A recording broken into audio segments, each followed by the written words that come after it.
안녕하세요. 언더키즈닷컴 F77입니다. 오늘은 LG V10에 대해서 간단히 한번 알아봅시다. 슈퍼 프리미엄 폰이죠. LG는 슈퍼 프리미엄이라고 한 적이 없다고 억울해하는 것 같은데, 근데 광고에서 슈퍼의 정의를 묻겠다 이러는 거 보니까 인정하지 않을 수 없을 것 같은데, 여하튼 LG가 G 시리즈가 세단이면은 V 시리즈는 이제 SUV 같은 느낌이라고 얘기를 했었죠.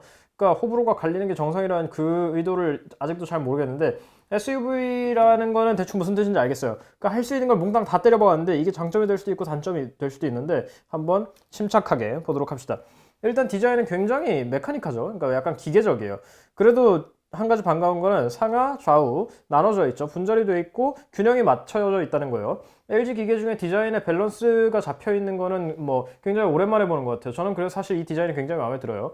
문제는 좀 크고 무겁다는 건데, 그러니까 제가 굉장히 안 좋아하는 아이폰 6 플러스만큼 보다 조금 더 크네요. 근데 디스플레이 사이즈가 있으니까 뭐 이 정도 물리적인 크기를 어떻게 크게 아쉽다고 할 수는 없는데 무거워요. 아이폰 6s 플러스랑 같은 무게란 말이에요. 상당히 무겁고 저는 이런 걸 되게 좋아해요. 저는 이렇게 묵직한 거를 좋아하고 이런 느낌의 소재라든지 뒷면에 이 잘 미끄러지지 않는 듀라스킨이라든지 이런 느낌을 전반적으로 이런 느낌을 굉장히 좋아하는데 다 어필하지는 않을 것 같아요. 물어봤을 때 저 빼고 나머지는 다 G4 쪽이 훨씬 낫다고 얘기를 했기 때문에 이거는 취향차가 조금 갈릴 수밖에 없는 부분인 것 같아요. 한 가지 좋은 거는 이 친구가 그 밀스펙 인증을 받았다는 거죠. 그렇기 때문에 이 갤럭시 S6 액티브만큼이나 튼튼하다는 얘기예요. 물론 방수 방진 같은 거는 안 들어가 있는데 튼튼하다고 주장을 하고 있고 실제로 써봤는데 뭐 크게 떨어뜨리진 않았는데 묵직하니 느낌도 좋고 튼튼하지 싶어요. 자, 그리고 이 왼쪽에 스테인리스 스틸 316L이 들어가 있는데 이게 금으로 도금을 했다고 그랬죠. LG가 이제 쑥스러워가지고 수줍어서 얘기를 안 해줬는데 는 아니고 그 블랙이랑 블루, 한국엔 블랙이 안 나오지만 모델에는 이게 은색이란 말이에요. 은색에는 금도금이 안 돼 있대요. 그래서 형평성을 고려해가지고 얘기를 안 했다 그러는데 그럼 끝까지 얘기를 하지 말든가. 너 지금 뭐야? 왜 어중간하게 얘기를 하지? 뭐 여하튼 관심을 받는 데는 성공을 했으니까 뭐 그런 의도인가 싶어요. 근데 이 바가 마음에 들지만 이 화면에서 왼쪽 스크롤을 할 때 특히 요즘 왼쪽에서 메뉴를 꺼내는 게 구글이나 LG 앱들 중에도 많이 있는데 이거를 할 때 그냥 순정 상태로는 그럭저럭 괜찮은데 이 뭐라고 할까 액정 보호 필름 특히 강화 유리 같은 거 붙이면 이게 굉장히 거슬려요. 이거 조작하기가 굉장히 어려워져 가지고 이건 아쉬운 점이에요. 순정으로 쓰면 별 문제는 없다는 점에서 뭐 크게 뭐라고 할 수는 없겠지만, 그리고 뒤쪽에 듀라스킨인데 뒤쪽에 듀라스킨이 상당히 흠집도 안 나고 잡는 이 미끄러지지 않아 가지고 이 크고 무거운 폰은 특히 떨어뜨리기가 쉬운데 잘 미끄러지지 않아서 저는 그 점에서 굉장히 마음에 들고 이 재질이 뒷면에 흠집 나는 게 전 굉장히 신경 쓰여 가지고, 그리고 뒤쪽에 이 백키가 G2부터 시작을 했었죠. G2부터 G3, G4까지 오면서 디자인이 점점 다듬어지고 있었는데 V10의 디자인 자체는 그 백키 디자인 자체는 크게 마음에 드는 편은 아닌데 여기 지문인식을 제 위치에 제대로 넣었어요. 지문인식을 상당히 늦게 넣은 편에 속하는데 그래도 지문인식을 제 위치에 꽤 성능 좋게 넣었다는 점에서 이 점은 칭찬을 해주고 싶어요. 딱 이 위치인데 HTC처럼 생뚱맞게 여기 넣고 그랬으면 굉장히 화났을 것 같아요. 자, 그 다음 디스플레이인데 디스플레이가 색깔이 꽤 괜찮은 편이에요. 이제 색이 굉장히 세다고 할까? 약간 이 힘이 들어가 있는 색깔 캘리브레이션인데 이걸 정확한 색이라고 말하기는 어려울 것 같아요. 조금 오버가 돼 있어요. 근데 그렇다고 갤럭시 S2 시대의 그런 아몰레드처럼 오버되어 있는 색감은 아니고 오버되어 있긴 하지만 눈이 크게 불편하지는 않은 느낌이에요. 근데 사실 저는 LG가 디스플레이는 LG라는 명제에 크게 동의를 하진 않는데 LGD 자체는 괜찮은데 LG는 캘리 항상 이상하게 해서 이번 것도 마찬가지로 캘리가 정확하지는 않은데 제 취향에는 괜찮았어요. 그리고 외부 그 직사광선 시인성 같은 것도 이 갤럭시 S5 액티브부터 들어갔던 그 기능, 이 밖에서 들어오는 휘도가 높으면 조도 센서 감지를 해가지고 채도를 확 높여버려가지고 읽기 쉽게 만드는 기능도 똑같이 들어갔더라고요. 이 점도 칭찬을 해주고 싶고, 그 세컨드 디스플레이인데 이 세컨드 디스플레이가 사실은 세컨드 디스플레이는 아니에요. 보시면은 액정 패널 자체는 하나예요. 왼쪽 모서리가 잘려있는 2형 디스플레이인데 뭐 여하튼 구조상 자체는 세컨드 디스플레이처럼 작동을 하니까 그렇다고 치고 이게 생각보다 편하단 말이에요. 특히 저는 꺼져 있을 때 여기 노티가 항상 들어와 있단 말이에요. 노티가 항상 들어와 있고 이렇게 스와이프를 하면은 그 퀵 세팅으로 가서 플래시 같은 거를 바로 킬 수 있단 말이에요. 저는 이런 것들이 의외로 사소하지만 꽤 마음에 들었어요. 물론 여기다가 이렇게 그 이름을 박아 놓는다든가 하는 거는 굉장히 쓸모없는 기능처럼 보이고, 그리고 무엇보다 멀티태스킹이 생각보다 편해요. 이게 한 손으로 닫기 어려운 게 조금 아쉽긴 하지만 멀티태스킹을 여기서 넘기는 것들이 오히려 고전적인 방식의 멀티태스킹보다 훨씬 편해가지고 저는 이게 특히 마음에 들었어요. 그 바로가기 앱들을 등록해놓은 것도 괜찮고, 근데 연락처를 등록해 놓는 거나 음악 컨트롤은 굳이 여기서 해야 될 필요가 있긴 한가 싶은데, 그것보다도 풀스크린으로 됐을 때 여기 알림이 뜬다든지, 아니면 통화 중에 여기 알림이 뜬다든지, 특히 카메라 같은 데 들어갔을 때 여기 카메라를 메뉴 키로 쓴다든지 하는 등등의 응용이 괜찮아요. 근데 한 가지 아쉬운 거는 이거를 이 용도로만 쓰긴 조금 아깝단 말이죠.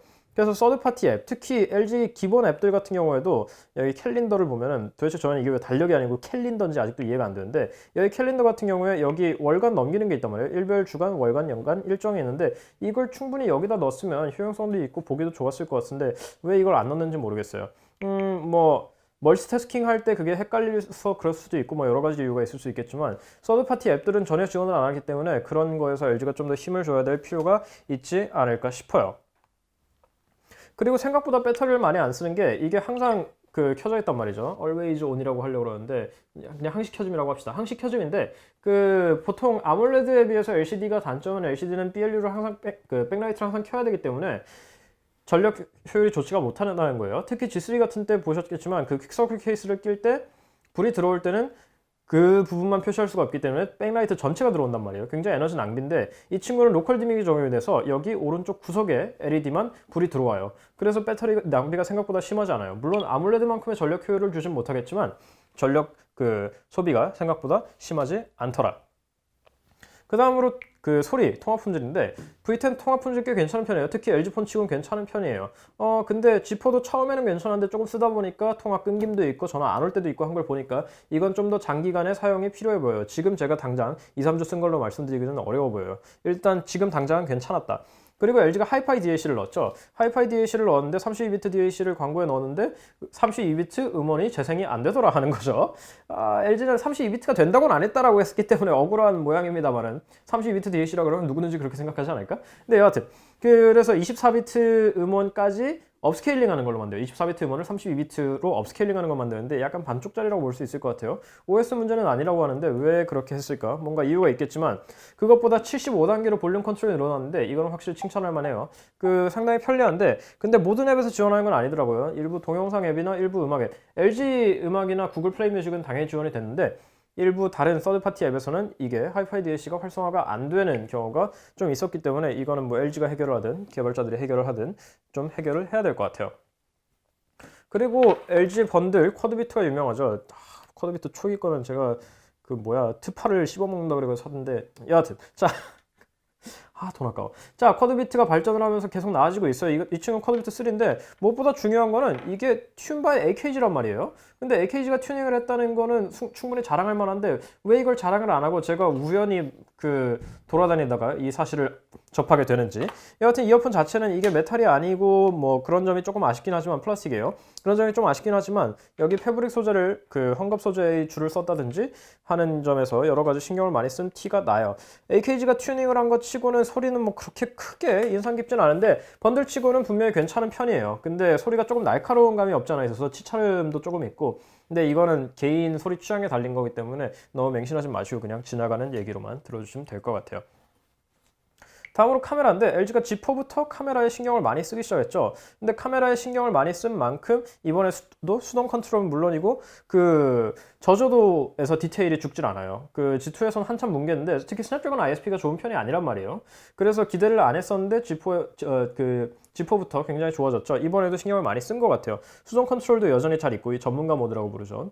사실 저는 쓸 일이 그렇게 많지는 않은데 잘 있고, 그리고 이번에는 전문가 동영상까지 넣었어요. 그래서 여기 마이크의 방향성이라든지 마이크의 크기, 그리고 블루투스 마이크 연결까지 되더라고요. 블루투스 마이크로 외장 마이크로 쓸 수 있는 거죠. 셔터 스피드, 아사, 그리고 화이트 밸런스 다 조절이 가능하단 말이죠. 근데 저는 사실 휴대폰으로 이런 하드코어한 동영상을 찍을 일이 얼마나 있을까 싶긴 한데, 뭐 없어서 못 쓰는 것보단 있는데 안 쓰는 게 무조건 낫기 때문에.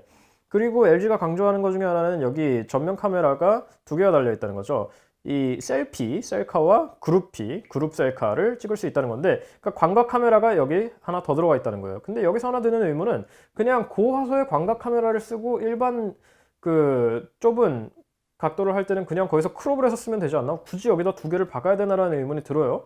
물론 LG 원가 절감을 제일 하고 싶었는 거는 LG일 거기 때문에 뭔가 이유가 있겠습니다만은, 옵티머스 3D나 3D 큐브에서 그렇게 배운 게 없나라는 의문이 드는 건 사실이에요.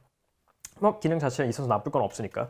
그리고 퍼포먼스인데 스냅드래곤 808이 들어갔단 말이에요. 근데 스냅드래곤 810에 비해서 성능 떨어지지만 발열 같은 걸 생각했을 때 스냅드래곤 808이 현재로서는 제일 좋은 선택이라는 거에 아마 의견이 모아지고 있는 것 같아요. 근데 지금 상태에서 그 뭐라고 할까, 발열 컨트롤 상당히 잘했어요. LG가 그동안은 스냅드래곤 410이 들어가건 400이 들어가건 10이 들어가건 어떤 거든지 발열이 심했는데 이번 거는 발열이 심하지 않아요. 물론 그만큼 스로틀링이 들어갔다는 의견도 있기는 한데 3D 게임을 그렇게 하드코어하게 하지 않는 이상 그냥 일반적인 사용에서는 전혀 문제가 없다라는 게 제 생각이고, 무엇보다 제일 반가운 거는 여기 발열을 확 잡아가지고 보통 발열이 조금만 있어도 LG 거는 여기 100%에서 화면 밝기 스로틀링이 있어서 화면 밝기를 자동으로 강제로 조절해 버리는데 저는 쓰는 동안 그런 적이 한 번도 없었어요. 물론 그 늦가을에서 겨울로 들어가는 그 계절이라는 걸 생각하더라도 이번에는 발열 컨트롤은 확실히 잘 한 것 같아서 마음에 들어요. 최적화도 G4보다 훨씬 나아가지고 저는 G4보다도 나은 것 같아요. 전반적으로 굉장히 동작이 부드러워요. 그동안 LG 폰들 중에서는 가장 부드러운 축에 속하는 것 같아요. 그리고 내장 스토리지에 64기가를 넣었더라고요. LG가 웬일로. 거의 다 마이크로 SD까지 확장이 되니까 이거는 충분히 여유 있게 쓸 수 있을 것 같죠. 물론 한국에는 200기가 마이크로 SD는 안 드립니다. 따로 사셔야 되지만 그 내장 공간이 여유롭고 마이크로 SD가 들어간다는 건 분명히 장점이라고 할 수 있겠죠. 그리고 하나 마음에 드는 거는 여기 그 적외선 송신기가 있죠. 적외선 송신기를 안 뺐더라고요. 그 삼성이나 HTC 같은 경우에는 계속 빼고 있는데 LG는 이걸 안 빼가지고 제가 집에 방에 텔레비 리모컨을 아직 못 찾았기 때문에 이거는 확실히 칭찬을 해주고 싶어요. 안 뺐기만 해도 요즘은 다행이어가지고 뭐 배터리를 뺏는다든지 마이크로 SD 슬롯을 뺏는다든지 하는 게 너무 많아가지고. 그리고 소프트웨어인데 소프트웨어에 제일 마음에 드는 거는 이 스몰 스크린이 들어왔다는 거예요. 이렇게 한 손 조작 모드가 있어서 여기서 이렇게 밀어주기만 하면은 왼쪽이나 오른쪽 사이즈 조절까지 가능한 이 한 손 조작 모드가 살아났어요. 그리고 한 가지 아쉬운 거는 LG 브라우저가 없어졌는데 LG 클래스 리뷰 때도 얘기를 했는데 LG 브라우저가 LG 소프트웨어 핵심이거든요. 왜냐면 LG 소프트웨어는 사실 별로 할 말이 없어요. 그래서 이 두 손가락 스크롤을 하는 거나 아니면은 그 갤럭시 노트 5에서 자랑하던 길게 캡처되는 게 LG 브라우저에 원래 있었는데 저는 그게 LG 소프트웨어 핵심이라고 봤는데 그걸 없애버리고 크롬으로 대체를 했더라고요. 뭐 보안 문제라는 얘기도 있고 뭐 무슨 사정이 있다는 얘기도 있는데 여하튼 그건 아쉬워요. 그게 저는 제일 핵심이라고 봤는데. 그리고 듀얼 윈도우가 여전히 있는데 듀얼 윈도우 지원하는 앱이 너무 적어요. 지금 뭐 간신히 카톡이나 라인 정도나 지원하는 수준이어가지고 이건 개발자가 문제인지 LG가 문제인지 모르겠지만 지금 몇 년째인데 이렇다는 거는 소프트웨어적으로 문제가 있는 거죠. 그리고 큐슬라이드는 지원하는 기능이 더 적죠. 큐슬라이드 앱은 뭐 기본 내장 중에서도 다 지원하는 게 아닌 수준이다 보니까 이거는 정말 뭐 왜 있는 건지 이해가 안 될 정도의 기능이에요. 가끔 계산기는 쓸모 있긴 하더라고요. 그리고 이거는 얘기를 안 하려고 했는데 최근에 기어S2를 쓰다 보니까 LG 헬스가 얼마나 빈약한지 정말 느끼게 돼요. 여기 트래커에서는 그냥 만보계라고 보시는 게 편해요. 다 만보계 혹은 GPS와 관련이 된 기능들이기 때문에 이런 거를 제외하고는 다른 트래킹 기능이 아무것도 없어요. 그렇기 때문에 이거 LG는 소프트웨어 수트가 좀 뭐랄까 UI적으로는 모르겠는데 기능이 좀 많이 부족하다는 생각을 해요. 마지막으로 배터리예요. 배터리가 3000mAh인데 LG가 G2부터 G3, G4, V10까지 오면서 그 배터리 용량이 2년 동안 전혀 늘질 않았죠. 근데 사실 3000mAh에 5.7인치의 QHD를 구동하기에는 턱없이 모자란 용량이죠. 그렇게 생각을 했고 실제로도 그래요. 뭔가 절정 기능들이 이것저것 있긴 하지만 특히 안드로이드 6.0 오늘 그 G4가 6.0으로 올라갔는데 이 되면 배터리 효율이 더 좋아지겠지만 여하튼 현재 상태로는 배터리가 3시간 40분에서 4시간 20분 정도 간단 말이에요. 이 정도 크기에서는 사실 그 정도 배터리는 용납할 수 없는 수준이에요. 근데 한 가지 제가 심하게 얘기를 안 하는 이유 딱 하나는 갤럭시 S6나 갤럭시 S6 엣지도 비슷한 수준이었기 때문에 제가 얘기를 안 하는 건데 제가 갤럭시 노트 5나 갤럭시 S6 엣지 플러스를 써보고 이거보다 훨씬 낫다면 욕을 먹어도 싸겠죠. 배터리 교체가 된다는 거는 글쎄 뭐 장점일 수도 있겠는데 그럼 뭐야 어차피 하나밖에 안 주는데 뭐 사서 쓸 수 있다는 게 충분히 장점이긴 합니다만 저는 오히려 그거보다는 드디어 LG가 고속 충전기를 번들해줬다는 거에 칭찬을 해주고 싶어요. 1시간 반 정도면 완충이 가능하기 때문에 그건 확실한 메리트죠. 물론 요즘 다 되는 기능이긴 해요. 그리고 그 무선 충전이 안 되는데 갤럭시가 무선 충전을 안 밀고 있다가 S6부터 밀기 시작했는데 V10은 그게 없어요. 심지어 아직까지 그 이 충전 배터리 커버 무선 충전 지원하는 것도 안 나왔어요. 인증 통과한 거 보니까 곧 나올 것 같긴 한데 한국보다 미국에 먼저 판다 그러니까 앞으로도 우리 접하려면 시간이 좀 걸리겠죠. 여하튼 무선 충전도 지원이 안 되고 배터리 교체형 하나만 믿고 가기에는 이 정도 5.7인치 규모의 플래그십에서 보기에는 이건 좀 굉장히 부족한 배터리 수준이라는 건 부정할 수 없을 것 같아요. 결론적으로 말해서 이 친구는 아까 말씀드린 것처럼 할 수 있는 건 모두 다 때려박은 거죠.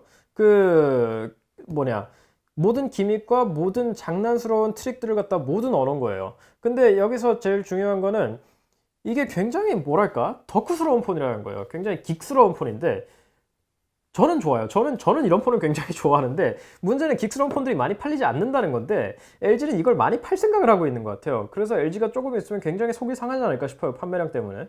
이게 매스 어필을 하기는 굉장히 힘들어 보이거든요.